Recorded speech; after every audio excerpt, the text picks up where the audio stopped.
देखिए दोस्तों, गर्मी के मौसम में तेज धूप के कारण जो हमारे प्लांट पूरी तरह से स्ट्रेस में थे और जो अपनी ग्रोथ पूरी तरह से रोके हुए थे, जैसे ही बारिश का मौसम स्टार्ट होता है वो अपनी ग्रोथ दोस्तों वापस चालू कर देते हैं। और देखते ही कुछ दिनों बाद ही आपका जो गार्डन है वो पूरी तरह से हरा भरा और दोस्तों कलियों और फूलों से भर जाते हैं। पर यहाँ पे दोस्तों आप देखेंगे कि दो टाइप के हमारे गार्डन में प्लांट आपको मिलेंगे। एक ऐसे प्लांट है, जैसे ही बरसात का मौसम स्टार्ट होता है अपनी पूरी एनर्जी और पूरा न्यूट्रिशन वो अपनी ग्रोथ पे लगा देता है। इस टाइम पे इसमें ना ही कोई कलियाँ आती है ना ही कोई फ्लावर होती है। पर कुछ ऐसे भी प्लांट हैं, जैसे मोगरा का प्लांट हो गया, रोज का प्लांट या गुड़हल का प्लांट, वो दोस्तों अपनी ग्रोथ के साथ साथ बहुत ही ज़्यादा मात्रा में कलियाँ और फ्लावर भी लेते हैं। ऐसे जो प्लांट है जो अपनी ग्रोथ के साथ साथ कलियाँ और फ्लावर लेते हैं, उनको बहुत ज़्यादा मात्रा में न्यूट्रिशन की आवश्यकता होती है। क्योंकि दोस्तों ये प्लांट अपनी ग्रोथ तो करते हैं, पर इसी के साथ साथ वो कलियाँ और फ्लावर भी लेते हैं। इसके लिए इन प्लांट को हमें हर 15-20 दिन में कोई भी अच्छा फर्टिलाइजर हमें देना बहुत ही आवश्यक होता है। बरसात का मौसम अभी स्टार्ट हो चुका है और कई कई जगह पे बहुत ज़्यादा मात्रा में बारिश भी हो रही है। अगर आप चाहते हैं तो आपके गार्डन में ज़्यादा मात्रा में ग्रोथ होने के लिए और कलर फ्लावर के लिए अभी आप रासायनिक फर्टिलाइजर का भी यूज कर सकते हैं। क्योंकि हमारे गार्डन में हम जितना भी चाहे कम ज़्यादा मात्रा में हमें रासायनिक फर्टिलाइजर का यूज करना बहुत ही आवश्यक होता है। देखिए दोस्तों, मैं साल में कम से कम 3 या 4 बार ही इसका यूज करता हूँ और गर्मी के मौसम में मैं रासायनिक फर्टिलाइजर का पूरी तरह से टाल ही देता हूँ, उसका यूज ही नहीं करता हूँ। देखिए ज़्यादा मात्रा में अगर रासायनिक फर्टिलाइजर हम यूज करते हैं तो जो हमारे गमले की मिट्टी है उसमें ऐसे कुछ मित्र जीवाणु होते हैं जो हमारे प्लांट के ग्रोथ के लिए बहुत ही आवश्यक होते हैं और कंटिन्यू रासायनिक फर्टिलाइजर यूज करने से वो दोस्तों ख़त्म हो जाते हैं।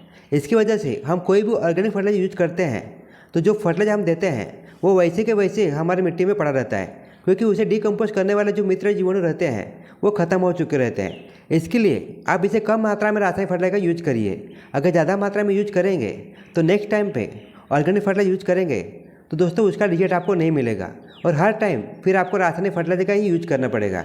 और इसके कारण आपके जो गमले की मिट्टी है वो तो बंजर बन जाएगी, पर इसी के साथ साथ जो हमारा प्लांट है उसकी जो हेल्थ है वो पूरी तरह से ख़राब हो जाएगी।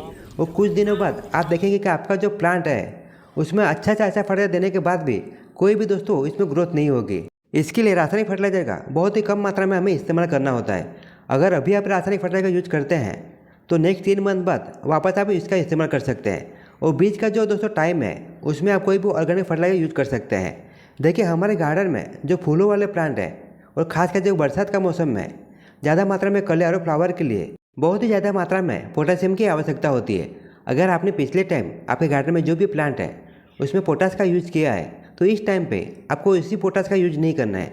इसके लिए दोस्तों पोटासियम के लिए आपको ऐसा ऑर्गेनिक फर्टिलाइजर यूज करना चाहिए जो पूरी तरह से दोस्तों हेल्दी हो और अपने प्लांट में इसका कोई भी साइड इफेक्ट ना दिखे। देखिए हर टाइम हम लोग पोटास का यूज करेंगे तो पोटास एक रासायनिक फर्टिलाइजर है।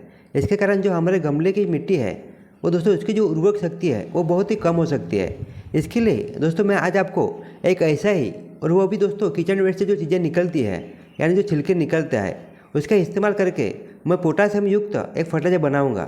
और पोटासियम तो इसमें है ही, पर इसी के साथ साथ इसमें बहुत सारे न्यूट्रिशन हैं जो हमारे प्लांट के ग्रोथ के लिए और ज़्यादा मात्रा में कलर फ्लावर के लिए जो भी न्यूट्रिशन चाहिए वो सभी इसमें मिल जाएंगे। तो चलिए दोस्तों इसे किस तरह से बनाना है और इसे बनाने के लिए हमें किन किन चीज़ों का आवश्यकता होगी और इसे किस तरह से यूज करना है, इसकी पूरी डिटेल मैं आपको इस वीडियो में देने वाला हूँ। तो चलिए दोस्तों वीडियो की शुरुआत करते हैं।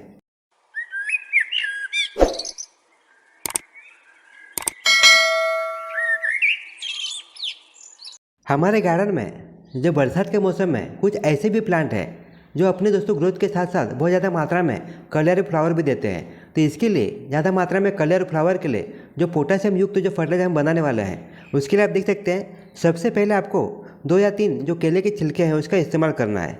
केले के छिलकों में बहुत ज़्यादा मात्रा में दोस्तों पोटासियम होता है और इसी के साथ साथ इसमें आयरन, मैग्नीशियम, फास्फोरस, सोडियम और इसी के साथ साथ इसमें बहुत ज़्यादा मात्रा में विटामिन भी पाए जाते हैं। यानी जो केले के छिलके हैं ये दोस्तों पूरी तरह से पोषक तत्व और विटामिन से भरपूर है। और इसी दोस्तों फर्टिलाइजर बनाने के लिए जो हम दूसरी चीज़ लेने वाले हैं वो है आलू के छिलके। आलू के छिलकों में भी बहुत ज़्यादा मात्रा में पोटेशियम और इसी के साथ साथ इसमें मैग्नीशियम और फास्फोरस भी पाया जाता है। इन्हीं 2 छिलकों के साथ जो हम तीसरी चीज़ यूज करेंगे वो है लेमन। इस टाइम पे आपको दोस्तों जो लेमन के छिलके हैं उसका यूज नहीं करना है। आपको आधे से भी आधा एक लेमन का टुकड़ा ले लेना है। लेमन में भी बहुत ज़्यादा मात्रा में पोटेशियम और दोस्तों फास्फोरस पाया जाता है और इसी लेमन में एक सिट्रस से दोस्तों एक स्मेल होती है। इसके कारण जो गमले की मिट्टी है इसमें कोई भी कीड़े या दोस्तों चिट्टियाँ रहती है इसकी स्मेल के कारण वो पूरी तरह से भाग जाते हैं। इसके हम लोग बरसात के मौसम में हम लेमन का यूज कर रहे हैं। तो आप देख सकते हैं आज जो हम फर्टिलाइजर बनाने वाले हैं वो लिक्विड बेस में हम लोग बनाएंगे और इसे अच्छी तरह से हम लोग मिक्सर में पीस लेने वाले हैं। इसके लिए हम लोग मिक्सर का यूज कर रहे हैं। तो आप देख सकते हैं मैंने एक मुट्ठी भर जो आलू के छिलके हैं उसको ले लिए और इसी में 3 से 4 जो केले के छिलके हैं उसे बारीक टुकड़ों में हमें काट लेना है और इसे भी मिक्सर में हमें डाल देना है ताकि वो अच्छी तरह से पीस जाए। देखिए दोस्तों, बरसात के मौसम में जब भी आप कोई भी छिलके का इस्तेमाल करते हैं तो उन छिलकों को अच्छी तरह से ड्राई करके उसका पाउडर बेस में बनाकर आपके जो भी गमले की मिट्टी है उसमें यूज कर सकते हैं। देखिए दोस्तों, गर्मी के मौसम में और सर्दी के मौसम में आप डायरेक्ट जो गीले वाले छिलके उसका इस्तेमाल कर सकते हैं। वो बरसात के मौसम में जो हमारे प्लांट है उसकी जो मिट्टी है उसमें बहुत ही फास्ट उससे फंगस पकड़ सकता है। इसके लिए आपको बरसात के मौसम में कभी भी गीले छिलकों का इस्तेमाल नहीं करना है। और जो हम लोगों ने लेमन का टुकड़ा लिया था उसे भी इसमें हम लोग डाल देंगे ताकि वो अच्छी तरह से पीस जाए। देखिए दोस्तों, गीले छिलकों का डायरेक्ट आपको इस्तेमाल करना है तो जैसे मैं आपको दिखा रहा हूँ उसी तरह से आपको लिक्विड बेस में ही इस्तेमाल करना है। हम लोगों ने मिक्सर में जो जो चीज़ें डाली है वो अच्छी तरह से पीसने के लिए और दोस्तों अच्छी तरह से उसका लिक्विड बनने के लिए हम लोग 1 से 1.5 गिलास पानी का यूज करेंगे ताकि जो हमारा लिक्विड है वो अच्छी तरह से बन सके। और हमें इसमें पानी ऐड करके बाद में अच्छी तरह से हम लोग पीस लेंगे। देखिए दोस्तों, मिक्सर में जो हम आलू के छिलके, केले के छिलके और जो नींबू का यूज किया था वो हम लोगों ने अच्छी तरह से इसे पीस लिया है। तो सबसे पहले हम कपड़े के सहारे से या छाननी से इसे अच्छी तरह से छान लेंगे ताकि इसका जो लिक्विड है वो हम अलग कर सके, क्योंकि हम लोगों को अभी लिक्विड का ही यूज करना है। और दोस्तों, जो वेस्टेज बचता है उसको आपको गमले की जो मिट्टी है उसमें यूज नहीं करना है, नहीं तो आपके जो गमले हैं उसमें चींटियों का या कीड़ों का अटैक हो सकता है। इसके लिए बरसात के मौसम में आपको इसका इस्तेमाल नहीं करना है। गर्मी के मौसम में या सर्दी के मौसम में आप चाहते हैं तो इसका इस्तेमाल कर सकते हैं। आप देख सकते हैं जो लिक्विड था वो हम लोगों ने अलग कर लिया है। इसे डायरेक्ट हम लोग गमले में भी यूज नहीं करेंगे क्योंकि ये बहुत ही पावरफुल है।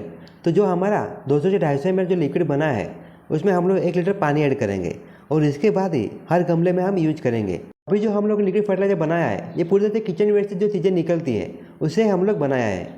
और मेन बात तो ये पोषक तत्व और विटामिन से भरपूर है।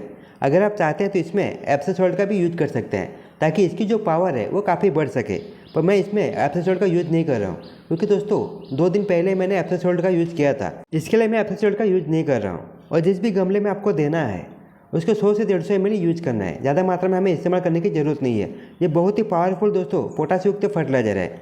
और आपको देख सकते हैं अच्छी तरह से जो गमले की मिट्टी है उसकी गुड़ाई कर लेना है। अगर कंटिन्यू बारिश चालू है तो आप नहीं गुड़ाई करेंगे तो भी चल जाता है, या फिर जैसे मैं आपको दिखा रहा हूँ आपको गमले की मिट्टी में 5 से दोस्तों जो होल है वो गिरा देना है ताकि जो भी न्यूट्रिशन हम देते हैं वो अच्छी तरह से और बहुत ही फास्ट वो अंदर चला जाए और जो न्यूट्रिशन है वो हमारे प्लांट को मिल जाए। नहीं तो दोस्तों अगर बारिश स्टार्ट हो गई तो जो भी न्यूट्रिशन हम लोगों ने दिया है वो दोस्तों बारिश का पानी मिलाकर वो ओवरफ्लो हो जाएगा और वो गमले के बाहर निकल जाएगा। इसका आपको ध्यान रखना है। या फिर बारिश रुकी हुई है तो डायरेक्ट आप दे सकते हैं जैसे मैं आपको दिखा रहा हूँ। अगर इस फर्टिलाइजर आप देते हैं तो किसी भी पोटाश युक्त फर्टिलाइजर की आपको देने की ज़रूरत नहीं है। हमारे गार्डन में जो दोस्तों फूलों वाले प्लांट है उसे बहुत ज़्यादा मात्रा में कलर और फ्लावर के लिए बहुत ज़्यादा मात्रा में दोस्तों पोटाश की आवश्यकता होती है। अगर इस फर्टिलाइजर का यूज करते हैं तो आपके गार्डन में जो भी प्लांट है उसकी ग्रोथ तो अच्छी तरह से होगी, इसी के साथ साथ वो पूरी तरह से कलियों से और फूलों से भरा रहेगा।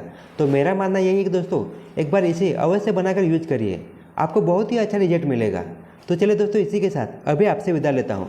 अगर आपको वीडियो थोड़ा सा भी यूजफुल लगे तो इस वीडियो को लाइक और शेयर करना ना भूलना। तो चलिए दोस्तों, मिलते हैं नेक्स्ट वीडियो में नेक्स्ट टॉपिक के साथ। तब तक के लिए धन्यवाद।